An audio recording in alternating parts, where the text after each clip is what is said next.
this is Brian. And this is Stephanie. Welcome to the making and the remaking of a codependent mind. We're on the last chapter of the book, Me, You, and Us, chapter 14, Gratitude. I do want to remind people that after this chapter's been up a couple of weeks, we're going to be taking chapters 2 through 13 down from the podcast. At that point, it won't be available on the podcast for free anymore. How were you feeling as you listened to that last chapter? I just can't listen to that wrap up without tearing up. I feel it every time I read it or hear it. I feel exactly the words that we put down in there. And I still feel that gratitude. And I feel grateful about a whole bunch of things related to this podcast that we've been doing, the books that we wrote, the experience from all of this. So many experiences we've had over the past 3.5 years. Yeah. It's been 3.5 years since we started years. the podcast. It's gone so quickly. But it's gone so quickly, but it's also been such a rich, full time in both of our lives. So much understanding and growth, individually and as a couple. Yeah, we just kept coming up with new angles of looking at the same stuff. And it was always proved to be incredibly useful. There'd be various points where, one or both of us would say, okay, I think we're done. Like, I think, we've said what we need to say. We've had the discussions that we wanted to have. And then, we open another door. There's just a lot more there. And so one thing that I'm deeply grateful for is the way that you have just really laid yourself bare and let us, the two of us, pick over all the various painful parts of your life and just the courage that you've shown and the openness that you've shown. I mean, it's not like I don't or didn't have stuff to, process or understand, but I had less. Your life has just been such this rich vein, and you've been so generous in sharing that with me and just having these conversations over and over and over again. And it's just been, just intellectually rewarding and emotionally rewarding. And it's just been a real gift to me in my life. And for us, I mean, I just, the strengthening that it has given to our relationship and just, an endless supply of things to talk about. Yes.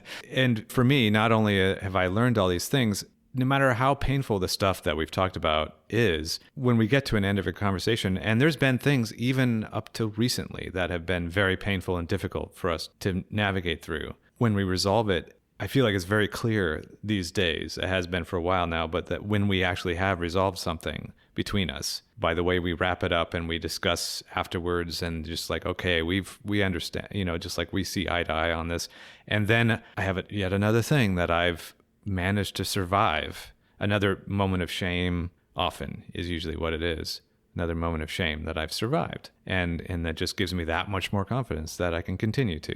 Yeah, it's almost like you started off having to walk a 3K and now you're running marathons. Right? Yeah, right. That said, we are kind of at a point with the podcast that we are going to step down a little bit. Not because we don't think that there's anything else to talk about. There's endless, as we're just describing, there's seemingly endless amounts of things that we can talk about to learn more about each other and ourselves. But we're pivoting somewhat to doing more writing. Yeah, and so this time, actually, we've been working on a handful of months now, a fiction book together. So we wrote the first 2 books, even though it has my name on it. They were completely written together, the two of us. And this is also a co-writing project, but it's fiction, and it's been yet another angle.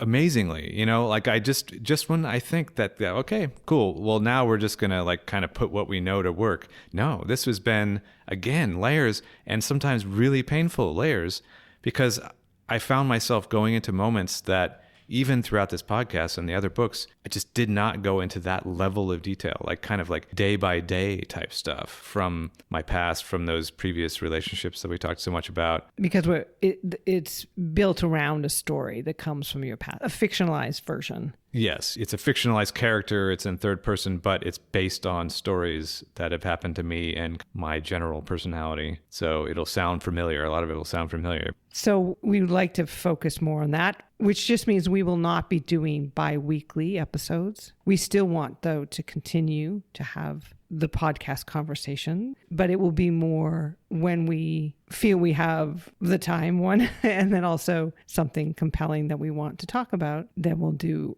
we'll drop an episode. If you want kind of a heads up on when those episodes are coming, or if you want to hear from us in other ways, maybe updates on this book that we're writing together, you can go to our website, codependentmind.com, and sign up for our newsletter. You can also send us email from that site, which people have done, and we always enjoy hearing from people. So, for example, we do have at least a few ideas for some upcoming episodes, but the next one that we will do at some point over the course of the next month or something is going to be a more in-depth look at rewriting stories. We had maybe a couple episodes on, maybe just one, I don't know. But we also talked about it. There's a whole chapter in the first book about it. It's just a really important element that we've just been finding in the course of doing this fiction book. It's like, here's another way to rewrite stories, because we're trying to, like, does this make sense for this character to do X?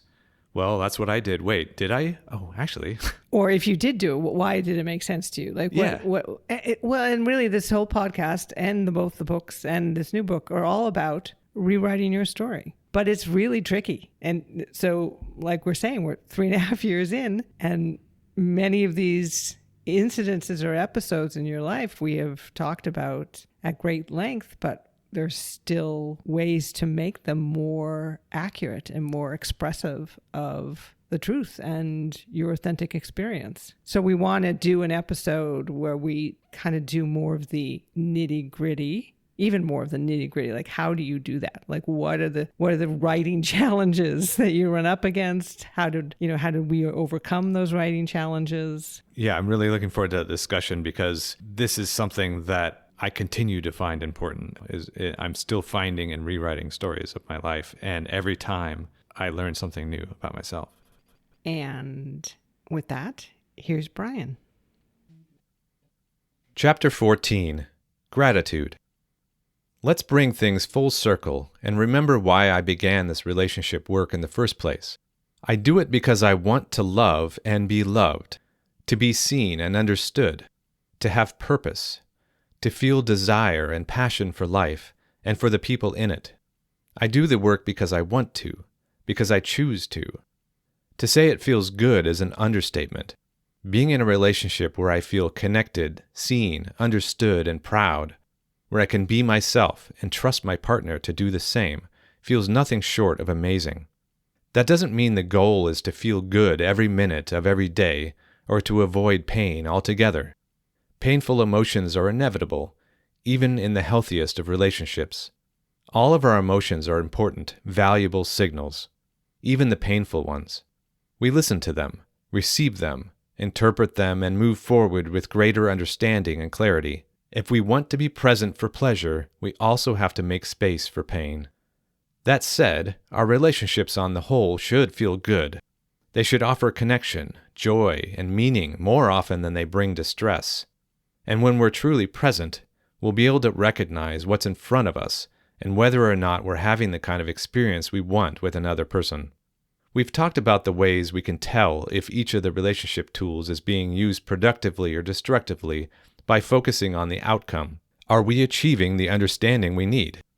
Does the partnership feel strong? Do we feel connected? And if so, there are natural emotional rewards that come with that, providing us with additional feedback. Evidence that we're doing the right work, with the right people, for the right reasons.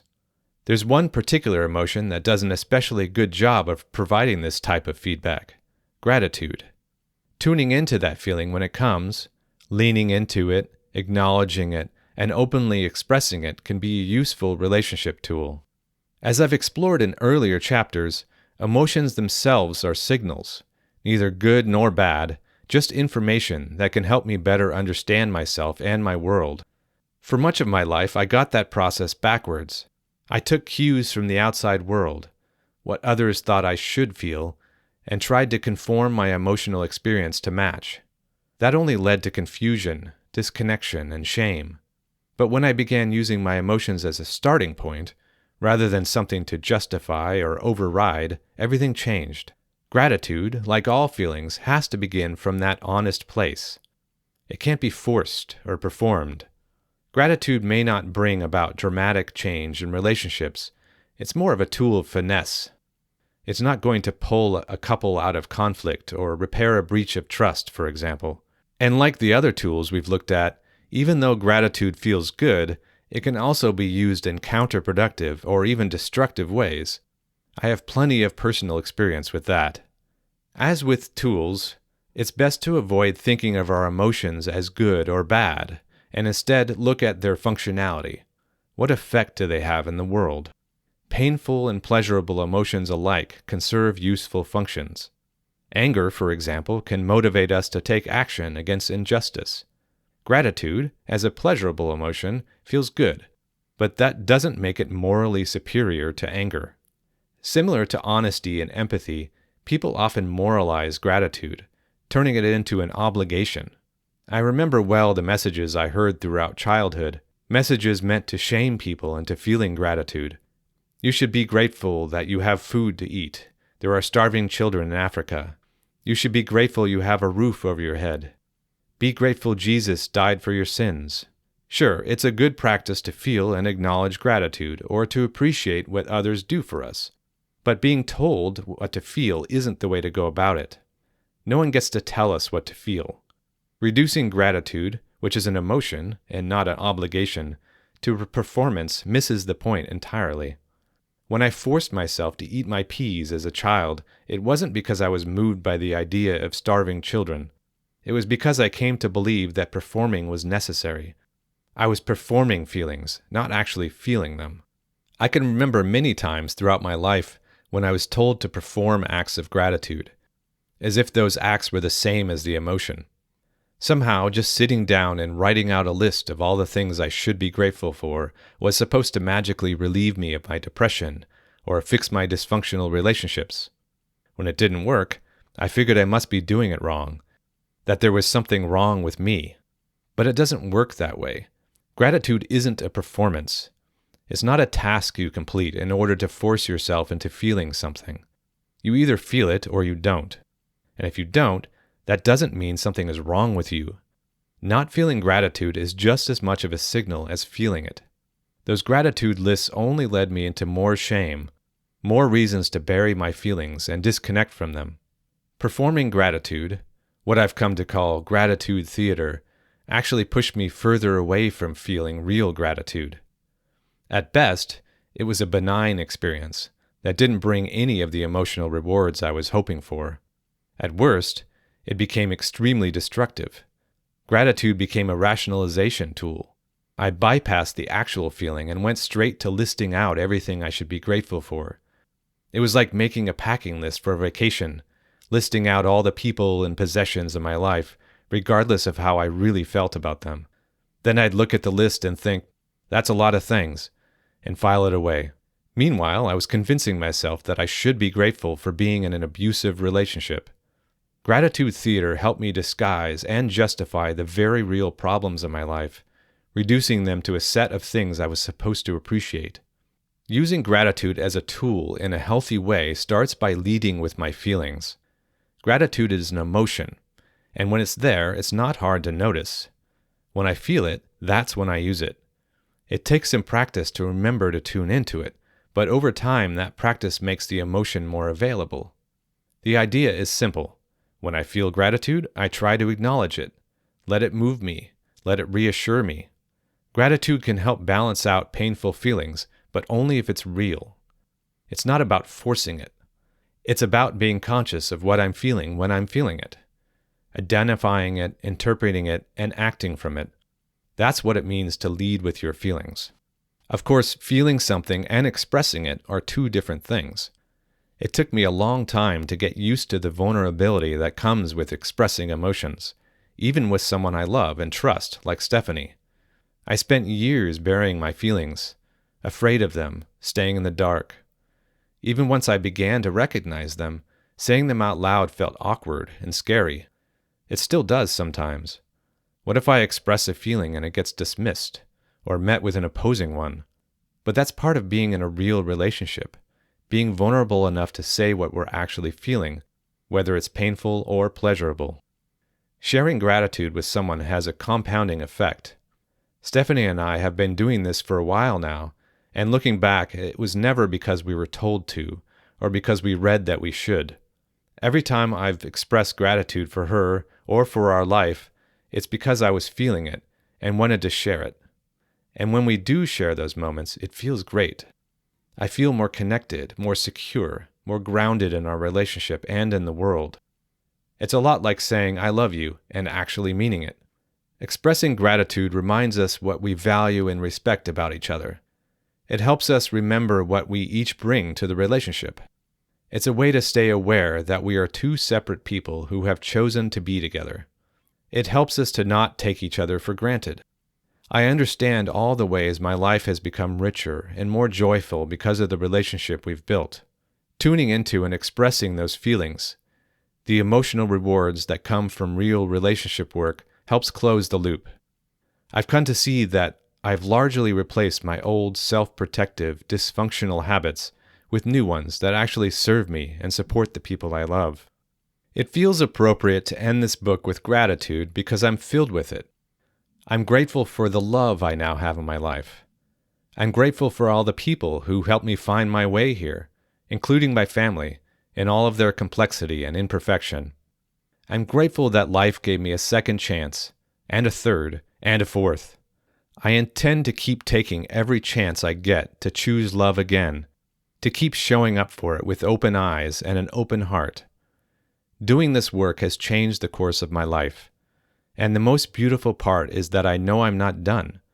I will keep growing, keep learning, and keep becoming the kind of partner I want to be. And I'm grateful for you, the reader, for giving me your attention, for caring enough about your relationships to want to reflect, learn, and do the work. The idea of you fills me with hope. I want for you a relationship where you can be fully yourself, where your needs are met with care, where your joy is celebrated, and your pain held with gentleness, one in which you feel seen. And more than anything, I want you to remember that doing this work, this slow, courageous work of building better relationships, matters. It matters deeply, and you are not alone in it. That concludes the last chapter of Me, You, and Us. Again, we won't be doing bi-weekly episodes, but we're going to keep the podcast alive. And sometime in the next month or 6 weeks, we'll be dropping an episode on rewriting stories. And we hope you can join us for that. And once again, we are grateful for your attention and your time and your work. Thank you.